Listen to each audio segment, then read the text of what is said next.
Rambutan ഷൈജുവിനെ ഓടിച്ചു. അടുത്തത് ആബാസൻ മെത്രാൻ.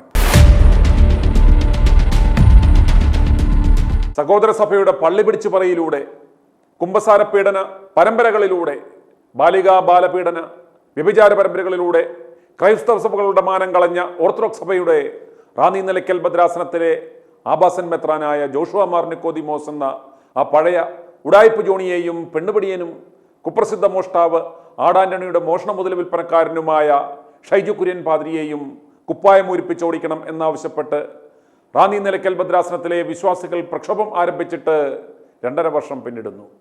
തുടക്കം മുതൽ ഞങ്ങൾ ഈ വിശ്വാസികളെ സഹായിക്കുന്നുമുണ്ടായിരുന്നു. മലങ്കര മൃത എന്നറിയപ്പെട്ടിരുന്ന തിരുവനന്തപുരം മെത്രാൻ ഗബ്രിയേലിനെ വിശ്വാസികൾ നിഷ്കാസനം ചെയ്തതിൽ പ്രചോദനം ഉൾക്കൊണ്ട് നിലയ്ക്കലിലും വിശ്വാസികൾ കടുത്ത പ്രക്ഷോഭം ആരംഭിച്ചിരുന്നു. അതിൻ്റെ ഫലമായി 2 ആഴ്ച മുമ്പ് ഭദ്രാസന ആസ്ഥാനത്ത് വിശ്വാസികളുടെ നേതൃത്വത്തിൽ വൻപിച്ച സൂചനാ സമരം നടത്തിയിരുന്നു. 5 ദിവസം നടപടിയെടുക്കുവാൻ സഭാ നേതൃത്വത്തിന് വിശ്വാസികൾ സമയം നൽകിയിരുന്നു.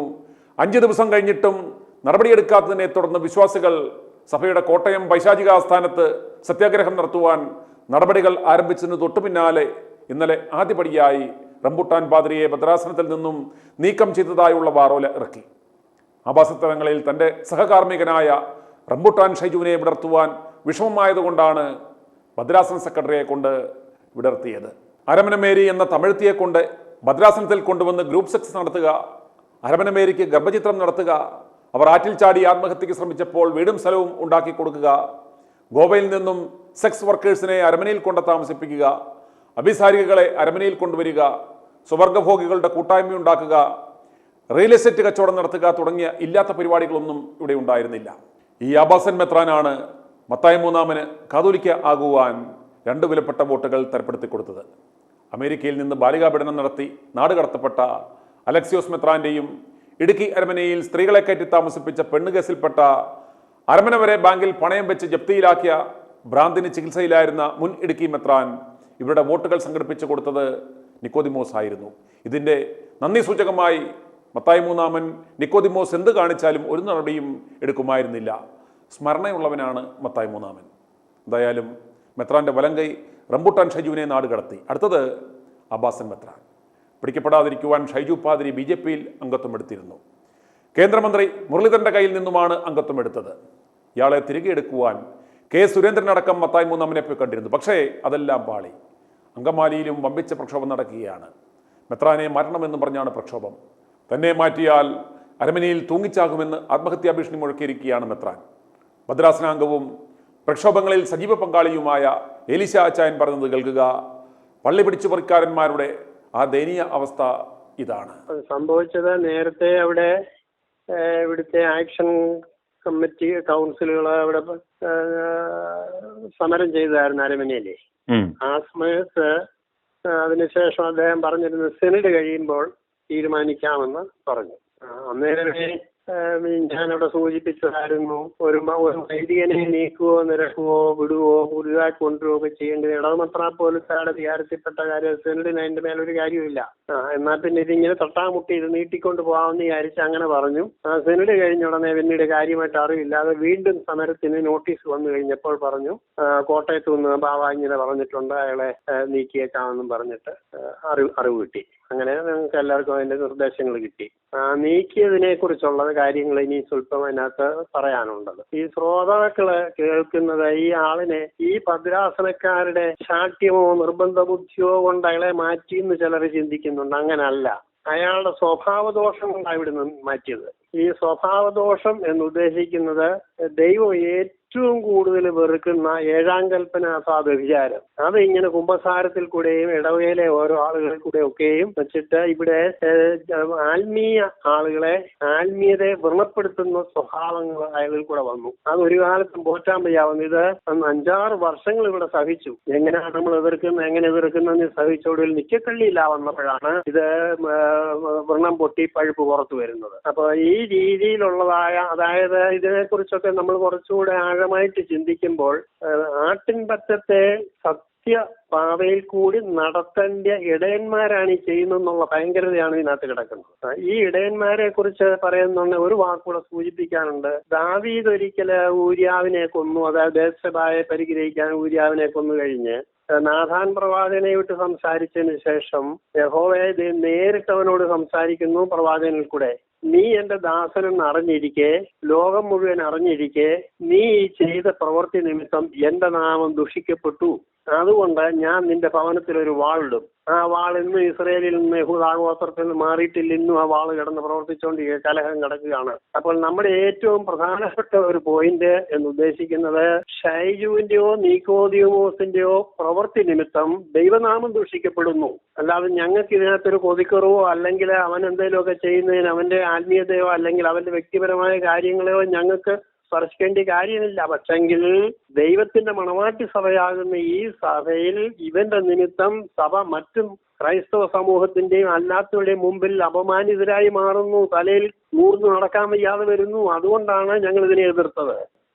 ചുരുക്കി പറഞ്ഞാൽ ഏറ്റവും കട്ടിയായ ഒരു കാര്യം, പിന്നെ രാത്രിയിൽ എന്ന് പറഞ്ഞാൽ ഇരുളിൽ, വെളുപ്പിനെ ആയിക്കോട്ടെ പാതിരാത്രിക്ക് ശേഷം റാന്നി മുക്കാലുണ്ട് പള്ളിയിൽ ഒരു മാമോദിസ നടത്തി. ഇങ്ങനെ ഒരു മാമോദിസ നടക്കുന്നതിന് ഇവിടെ ആർക്കും കംപ്ലൈന്റ് ഇല്ല. ഒരൊറ്റ ചോദ്യമാണ് ഇതിനകത്തുള്ളത്.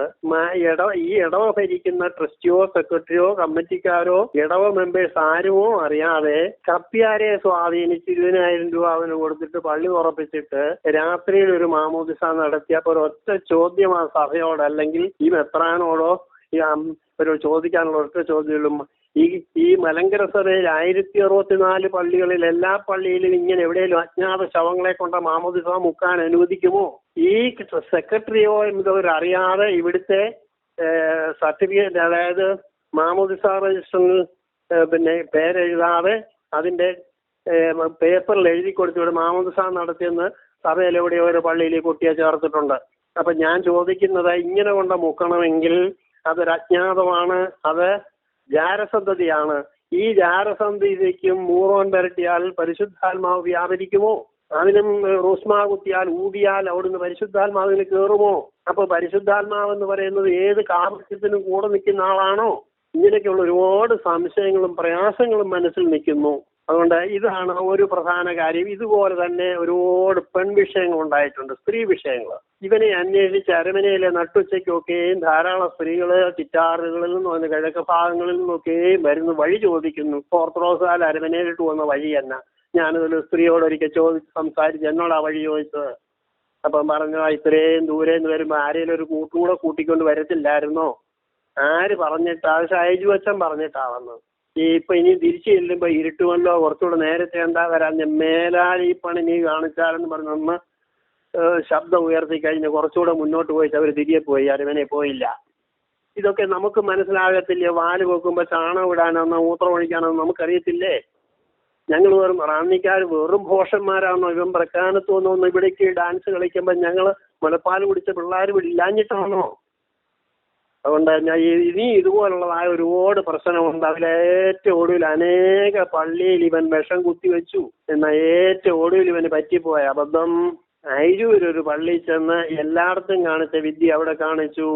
ആ വെള്ളത്തിൽ ഈ അരി വെന്തില്ല, ഇവന്റെ പിടിയിൽ ആ ആളുകൾ വീണില്ല.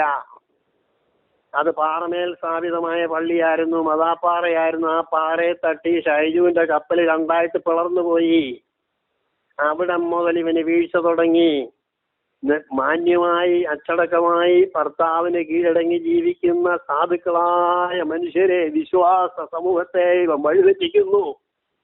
ഇതിന് കൂട്ടുപിടിച്ചത് ഇവന് സകലതും സപ്പോർട്ട് ചെയ്ത് കൊടുക്കുന്നു. ഇടവമത്ര പോലത്തായും വേറെ ഇതിന്റെ ചില കിങ്കരന്മാരുണ്ട്, അവർ സപ്പോർട്ട് ചെയ്ത് കൊടുക്കുന്നു, പണത്തിന് വേണ്ടിയോ മറ്റെന്തിനു വേണ്ടിയോ. അത് മുതൽ ഇതുപോലുള്ളത് ഒരുപാട് കേസുകൾ പറയാനുണ്ട്. അവരോട് പറഞ്ഞത്, ഇവിടെ കോഴഞ്ചേരിൽ എനിക്ക് ഫ്ലാറ്റുണ്ട്, വെളുപ്പിന് തിരികെ കൊണ്ടുവിടാമെന്നൊക്കെ പറയുമ്പോൾ ഇതൊക്കെ കുമ്പസാര സമയത്തും അല്ലാത്തപ്പോഴും ഒക്കെ പള്ളി വെച്ചാ പറയുന്നത്. വീട് കൂതാശ ചെയ്ത് കഴിഞ്ഞാൽ ആ കൂതാശ ചെയ്ത് അച്ഛൻ ഒരു ദിവസം അവിടെ കിടക്കണമെന്നുണ്ടെന്നൊക്കെയാ പറയുന്നത്. ഇതൊക്കെ ഞങ്ങളെന്തോ മനുഷ്യരല്ലേ? ഞങ്ങൾ ഈ ബൈബിൾ വിശ്വസിക്കുന്നില്ലേ? ഞങ്ങൾ മെത്രാന്റെ പുറകെ നടക്കുന്നവരല്ല, യേശുവിന്റെ പുറകെ നടക്കുന്നവരാ. ഇതൊക്കെ പൊറുക്കാൻ വയ്യാ വന്നപ്പോൾ ഞങ്ങൾ മുറവിളി കൂട്ടിയപ്പോഴും ഒരു നീതിമാനായ ന്യായാധിപനാകുന്ന ഒരിടവമെത്രാപ്പോലിത്ത ഞങ്ങൾക്ക് ഇല്ലാതെ പോയി. പിൻവാതിലിൽ കൂടെ കിടന്ന ലൂസിഫറിന്റെ പൗരോഹിത്യവും കൊണ്ട് നടക്കുന്ന ദുഷ്ടനായും നീചനായും ഒരു മനുഷ്യനായിരുന്നത് കൊണ്ട് ഞങ്ങളുടെ നിലവിളിക്ക് പരിഹാരമില്ലാഞ്ഞിട്ട് ഒടുവിൽ നിരാഹാരത്തിലേക്ക് നീങ്ങേണ്ടി വന്നു. ആ നിരാഹാരം കൊണ്ട് നോക്കാഞ്ഞിട്ട് വീണ്ടും വീണ്ടും സംഭവിക്കുമെന്ന് അറിഞ്ഞപ്പോഴാണ് ഇപ്പോഴാണ് ഇത് വിളിർത്തിയത്. ഇനിയും വിളിർത്തി പോയതിനെ കുറിച്ച് ഒരു അല്പം കാര്യം പറയാനുണ്ട്. ഇതിനകത്ത് പറഞ്ഞാൽ പിന്നെ ഇവനെ ഈ ആടാന്റണിയുമായിട്ട് ഇപ്പൊ കൊലപാതക കേസിൽ പോലീസുകാരെ രണ്ടുപേരെ കൊന്ന കേസിൽ കിടക്കുന്ന ആടാന്റണിയുമായിട്ട് ഇവൻ എന്തായിരുന്നു? ആടാന്റണി അങ്ങനെ ഒരു കൊലപാതകനല്ല. ആടാന്റണി കുപ്രസിദ്ധ മോഷണക്കാരനാണ്. കേരളം, തമിഴ്നാട്, മൈസൂർ ഈ 3 സ്റ്റേറ്റുകളിലായിട്ട് കുപ്രസിദ്ധ മോഷണക്കാരനാണ്. ഈ ആടാന്റണിക്ക് ഈ ഷൈജുവിന്റെ വീടിനടുത്ത് ഒരു വീട് വാടകയ്ക്ക് എടുത്തു കൊടുത്തിട്ടുണ്ട്. എന്തിനാണെന്നൊന്നും കൃത്യമായിട്ട് എനിക്കറിയത്തില്ലെങ്കിലും നാട്ടു സംസാരം മോഷ്ടിക്കുന്ന വസ്തുക്കളൊക്കെ ഇവിടെ കൊണ്ട് സൂക്ഷിക്കാൻ. അപ്പൊ അവനറിയത്തില്ലല്ലോ ഇങ്ങനൊരു വീട് ഇവിടെ ഉള്ളതായിട്ട്, വേറെ ആർക്കും അറിയത്തില്ലല്ലോ. അങ്ങനെ ഇവനുമായിട്ടുള്ളതായ മ്ലേച്ഛമായ പരസ്യമായ ബന്ധങ്ങളിൽ കൂടെ ധാരാളം പണം സമ്പാദിച്ച് കാണാം. മോഷണം മുതൽ ഇവനായിരുന്നു വിറ്റുകൊടുക്കുന്നത് എന്നിങ്ങനെ പറയുന്നുണ്ട്. കാരണം നമുക്ക് തന്നെ ചിന്തിക്കാമല്ലോ, മോഷ്ടിക്കുന്നവൻ ഇത് കൊണ്ട് വിൽക്കാനൊക്കത്തില്ലല്ലോ. എനിക്ക് റബ്ബർ തോട്ടം ഇല്ലെങ്കിൽ ഞാൻ 100 കിലോ ഷീറ്റും കൊണ്ട് ചെന്നാൽ ആ കടക്കാരൻ ചോദിക്കുകയല്ലേ ഇത് എവിടുന്ന് കിട്ടിയെന്ന്. അപ്പൊ അതിന് പിന്നെ എന്തെങ്കിലുമൊക്കെയോ തന്ത്രങ്ങൾ പറയുന്നു. മെത്രാച്ചൻ അമേരിക്കയിൽ നിന്ന് കൊണ്ടുവന്നൊക്കെ പറഞ്ഞ് ഇത് ചെലവഴിച്ച് കാണാം. അപ്പൊ ഞാൻ ഈ പറഞ്ഞത് ഇത്രയും അബദ്ധങ്ങൾ കാണിച്ചിട്ടും ഇവനെ ഒഴിവാക്കാൻ വയ്യാത്ത നീക്കോദിമോസേ, നിനക്ക് ന്യായവിധി ഉണ്ടെന്നുള്ളത് നീ മറക്കുന്നോ? ഞാൻ പണ്ടൊരിക്കൽ പറഞ്ഞൊരു വാക്ക് ഒരിക്കൽ കൂടി ഓർപ്പിക്കുന്നു, കേട്ടിട്ടില്ലാത്ത ശ്രദ്ധയ്ക്ക് ആവർത്തനം ക്ഷമിക്കണമേ. ഉന്നതന് മോളിൽ ഉന്നതനും അതിന് മോളിൽ അത്യുന്നതനും വ്യാപരിക്കുന്നുണ്ടെന്നുള്ളത് നീ അറിയുന്നില്ലയോ? സഭാപ്രസംഗി ചോദിക്കുന്നതാണ് ബൈബിളിലെ. ഒരു മഹാനീതിമാനായ ഒരു ദൈവം ചെങ്കോലുമായിട്ട് മോളിൽ ഇരിപ്പുണ്ട്. ഉറങ്ങാതെ ഉറക്കം തൂങ്ങാതെ സൂക്ഷ്മതയോടെ തന്റെ ആട്ടം പറ്റത്തെ നോക്കിയിരിക്കുന്ന ഒരു ദൈവമുണ്ട്. പക്ഷെ ഈ വൃത്തികെട്ടവന്മാരും അതും തമ്മിൽ എന്ത് ബന്ധം? ഇവന്മാരും കർത്താവും തമ്മിൽ എന്ത് ബന്ധം? അതൊക്കെ നമ്മൾ ഇവിടെ ഇവന്റെ നീക്കോദിമോസിനൊരു ന്യായവിധി ഉണ്ടെന്നുള്ളത് ആ നീക്കോദിമോസ് മനസ്സിലാക്കണം. മലങ്കര സഭയിലെ ഓരോ മെത്രാന്മാരോടും കണക്ക് ചോദിക്കുന്ന ഒരു ദൈവം ഉണ്ടെന്നുള്ളത് മനസ്സിലാക്കണം. അതിനുവേണ്ടിയാണ് ഞാനത് പറഞ്ഞത്. ഇതിന് നാഥനില്ല കളരിയല്ല, ഇതിന് തങ്കിലെ ചോര കൊടുത്ത് വാങ്ങിയൊരു ദൈവം ഇതിനുണ്ട്.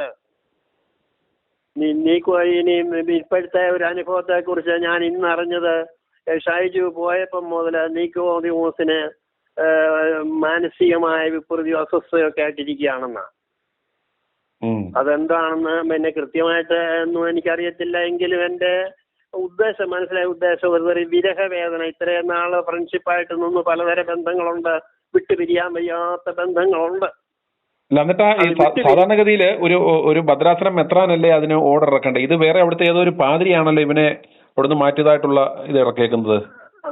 ഏതോ ഒരു പാതിരി അല്ല, ഭദ്രാസനം സെക്രട്ടറിക്കാരൻ മെത്രാന്റെ നാവ് കൊണ്ട് ഷൈജുവിന് പ്രയാസം വരത്തക്ക രീതിയിൽ പുണ്യമോനല്ലേ, പുന്നാരമോനല്ലേ, ഒരുമിച്ച് ഒരാള് തന്നെ അപ്പുറവും മുല കുടിച്ച് വളർന്നവരല്ലേ, സകല പാപത്തിനും ജാമ്യം നിന്നവനല്ലേ, സകല തിന്മകളുടെ അച്യുതണ്ടല്ലേ.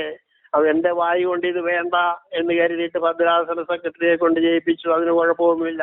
എങ്ങനെ ആയാലും ഈ നാശകോടാരി ഇവിടുന്ന് മാറിക്കിട്ടിയതിന് 1000 നന്ദിയുണ്ട്. ഇവിടുത്തെ പോക്ക് വളരെ ദയനീയമായിരുന്നു എന്നും പറയുന്നുണ്ട്. ഇവിടുന്ന് പോകുമ്പോഴേ റാന്നി വിട്ട് ഇത് പോകുമ്പോൾ ഈ കൽപ്പനയെല്ലാം വായിച്ച് ബാങ്ക് ബാലൻസ് ഒക്കെ വരിക്കുമ്പോൾ റാന്നിയിലെ ബസ് സ്റ്റാൻഡിൽ കിടക്കുന്ന നായ്ക്കൾ കൂട്ടത്തോടെ കൂവി അതിന്റെ സന്തോഷം അറിയിച്ചു. സൈറൺ ഊതിയെന്ന് ആരാണ്ട് പറയുന്നത് കേട്ടു. ഈ നാശകോടാലി, ഈ തെമ്മാടി ഇവിടുന്ന് ഞങ്ങളുടെ നാട്ടിൽ നിന്ന് നീങ്ങി കിട്ടിയിരിക്കുന്നു. വഴിനീള സ്വീകരണം ഉണ്ടായി. പത്തനംതിട്ട റിംഗ് റോഡിൽ കയറിയപ്പോൾ പത്തനംതിട്ടയിലും സൈറൺ ഊതിയതായിട്ട് ആരോ പറഞ്ഞു. തൃക്കാനും ആ ഭാഗത്തോട്ട് ചെന്നപ്പോഴത്തേക്ക് ഈ പറഞ്ഞതുപോലെ മൃഗങ്ങൾ പോലും കടന്നു പോയി വീണ്ടും നാശം നമ്മുടെ ഇടയിൽ വന്നു എന്നും പറഞ്ഞ് അത് ഇത്രയും വലിയ അപമാനം ഉണ്ടാക്കുന്നത്. ഈ ക്യാൻസർ നേരത്തെ മുറിച്ചു കളഞ്ഞിരുന്ന ശരീരം മുഴുവൻ പുഴുക്കുമായിരുന്നോ എന്നാണ് ഞാൻ ചോദിക്കുന്നത്. വൈദ്യശാസ്ത്രം പറയുന്നത് ക്യാൻസർ ഉള്ളത് മുറിച്ചു കളയണമെന്നല്ലേ? അത് വെച്ച് പൊറപ്പിച്ചിട്ട് ശരീരം മുഴുവനും ഇത് പുഴുക്കാനും ഇങ്ങനെ ജീവഹാനി വരത്തക്കവണ്ണം ഇടവരുത്തിയില്ലേ? അതുകൊണ്ട് ഇതൊരു മാതൃകയായിരിക്കണമേ, മലങ്കര സഭയ്ക്ക് ഒരു മാതൃകയായിരിക്കണമേ. ആട്ടുംപറ്റത്തെ കൊണ്ട് ഇങ്ങനെ പറയിപ്പിക്കരുതേ. ഇനി അടുത്ത മെത്രാനെ പൊക്കം വിടുന്നത് ഇതാ നമ്മുടെ ഈ തിരുവനന്തപുരത്തെ അലവലാതി മെത്രാനെ ഇതുപോലെ അവൻ ഗത്യന്തരമില്ലാതെ രാജിവെച്ചോടി. ഇനി ഈ വൃത്തികെട്ടനെ എന്നാ നിങ്ങൾ ഓടിക്കുന്നത്? അല്ല, അതിനെക്കുറിച്ചും ഈ തിരുവനന്തപുരത്തെ പോയതിനെ കുറിച്ചും എനിക്ക് ഞങ്ങളുടെ സഭയിൽ നിന്ന് കിട്ടുന്ന ചില രഹസ്യ വിവരങ്ങളുടെ അടിസ്ഥാനത്തിൽ അവരേതാണ്ട് 2 കൊല്ലത്തോളം മുറവിളി കൂട്ടിയതാണ്. എനിക്ക് ഒട്ടും മനസ്സിലാകുന്നില്ല. ആടുകൾക്ക് വേണ്ടെങ്കിൽ പിന്നെ ഇടയാ നീ എന്തിനാ തോട്ടപ്പുഴു കടിച്ചു തൂങ്ങുന്ന പോലെ കടിച്ചു തൂങ്ങി കിടക്കുന്ന എന്തിനാ? നീ രക്തം കുടിക്കുന്ന എന്തിനാ? ആടുകൾക്ക് നിന്നെ വേണ്ടാന്ന് വെക്കാൻ കാരണം നീ ആളുകളുടെ മേധസ് തിന്നുന്നു, ചെറുതൽ വരെ അറുത്ത് തിന്നുന്നു, അതുകൊണ്ടാണ് നിന്നെ വേണ്ടാന്ന് വെക്കുന്നത്. അങ്ങനെ അവർ 2 വർഷത്തോളം സമരം ചെയ്തതായിട്ടാണ്. അവസാനം സ്ത്രീജനങ്ങളൂടെ അവരവരെ പഠിക്കൽ ഞങ്ങളിവിടെ ചെയ്തതുപോലെ സത്യാഗ്രഹം ഇരിക്കാൻ തുടങ്ങി. അങ്ങനെ അവസാനത്തെ വരവ് വരുമ്പോൾ എൻ്റെ അറിവാ, എൻ്റെ അതിന് ഫോട്ടോയൊന്നും എൻ്റെ കയ്യിലില്ല. അവസാനത്തെ വരവ് വരുമ്പം ഈ അരമനയിൽ ആരോ ഒരു ചിങ്കിടിക്കാരൻ ഓടിച്ചെന്ന് മെത്രാച്ചണ്ട് പറയുന്നു, അങ്ങ് പിന്നണിയിൽ വരുന്ന ഏറ്റവും പുറകിൽ വരുന്ന സ്ത്രീകളുടെ കയ്യിൽ പുറകിൽ ചൂല് കരുതിയിട്ടുണ്ടെന്ന്. അത് കേട്ടപ്പോൾ കോട്ടയത്തിന് വിളിച്ചു, ഞാൻ മാറിക്കോളാവുന്നു. ഇനി മാറുക തന്നെയല്ല ചെയ്തത്, ആ മനുഷ്യൻ ചെയ്ത പാപത്തിന്റെ നാട് കടത്തി. ഇന്ത്യ രാജ്യത്തിൽ നിന്ന് ആ പുള്ളിയില്ല. ഇന്ത്യൻ മഹാസമുദ്രത്തിനപ്പുറം കടത്തി നാട് കടത്തി കളഞ്ഞു വിടുന്ന അത് ദൈവത്തിന്റെ നടപടിയാണെന്ന് ഞാൻ വിശ്വസിക്കുന്നു. ഇതുപോലൊക്കെ മുറവിളി കൂട്ടാതെ സൗരൻ നന്നായിരിക്കുമ്പോഴേ നിർത്തിയച്ചങ്ങ് പോവല്ലോ. മലങ്കര സഭയോട് എനിക്കൊരു അപേക്ഷയുണ്ട്. സിനഡ് എന്ന് പറയുന്നത് കാപട്യത്തിന്റെ അങ്ങേറ്റത്തെ ഇതായി സിനഡ്. മെത്രാന്മാർക്ക് യൂണിയനുണ്ട്, അച്ഛന്മാർക്ക് യൂണിയനുണ്ട്, ഞങ്ങൾക്ക് യൂണിയനില്ല. അതാണ് ഞങ്ങളായിട്ട് ഇവർ പൊരിക്കുന്നത്. ഈ സിനഡിനോടൊരു അപേക്ഷ എനിക്കുണ്ട്. കാതോലിക്ക ബാബയുടെ ഒരു അപേക്ഷ, താഴ്മയായ ഒരു അപേക്ഷയുണ്ട്. മെത്രാന്മാർക്ക് ട്രാൻസ്ഫർ കൊടുക്കണം. 5 കൊല്ലത്തേക്കുള്ള ഇവന്മാരെ ഇവിടെ ഇരുത്തരുത്. ഇത് പറയാനുള്ള അധികാരം ഞങ്ങൾക്കുണ്ട്. കാരണം ഞങ്ങളുടെ കരങ്ങൾ കൊണ്ട് വോട്ട് ചെയ്തതാ. ദൈവം തെരഞ്ഞെടുത്ത അല്ലിവരെ ഞങ്ങൾ വോട്ടിട്ടെടുത്തതാ. 5 കൊല്ലത്തേക്കുള്ള ഒരു ഭദ്രാസനത്തിൽ ഇരുന്ന് തിന്നണ്ട. നീ അടുത്ത് നോക്ക്, എന്നും ചക്ക തിന്നോണ്ടിരിക്കണ്ട, മാങ്ങായും കൂടെ പോയി തിന്ന്.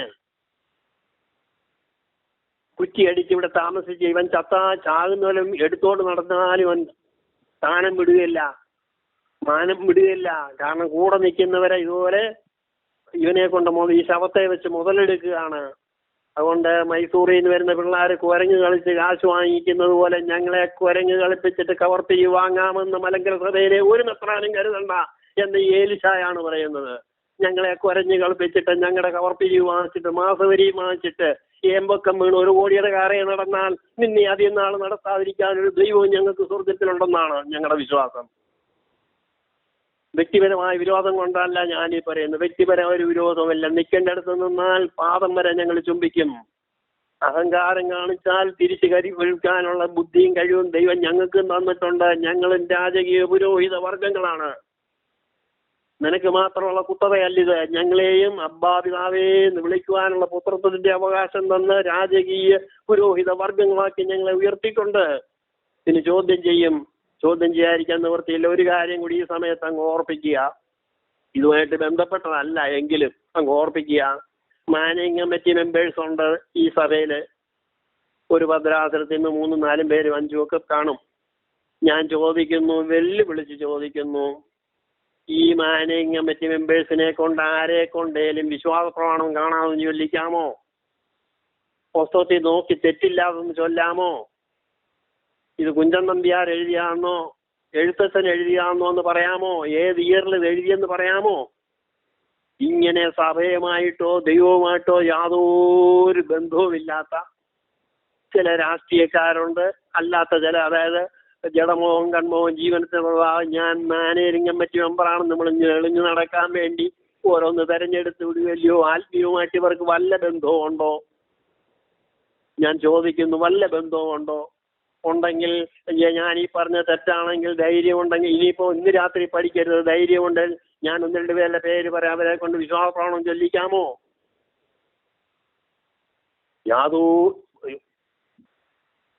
കടലാടിയും പോലുള്ള ബന്ധമാണ് ഈ മാനേജിംഗ് കമ്മിറ്റി മെമ്പർ. എല്ലാവരെയും അല്ല ഞാൻ ഉദ്ദേശിക്കുന്നത്, 100% അല്ല. കടലാടിയും പോലുള്ള ബന്ധമാണ് ദൈവവും ഇവരുമായിട്ട്, ആത്മീയ ഇവരുമായിട്ട്. ഇവരാണ് കയറി ഇരുന്നിന്റെ തലപ്പത്തിരിക്കുന്ന ചുങ്കാൻ പിടിക്കുന്നത്. വെള്ളി ഒരല്പം പോലും വെള്ളിയുടെ അംശമില്ലാത്ത കമ്പനി വെള്ളിക്കോലെന്നാ പറയുന്നത്. ഇവർക്ക് വല്ല ആത്മീയതയുണ്ടോ? പുരോഹിതന്മാർ മാത്രമല്ല, അടിമുടി കുഷ്ഠം പിടിച്ച ഒരു സമൂഹം ഇതുപോലെ നീ വേറെ ഉണ്ടോ എന്ന് സംശയം.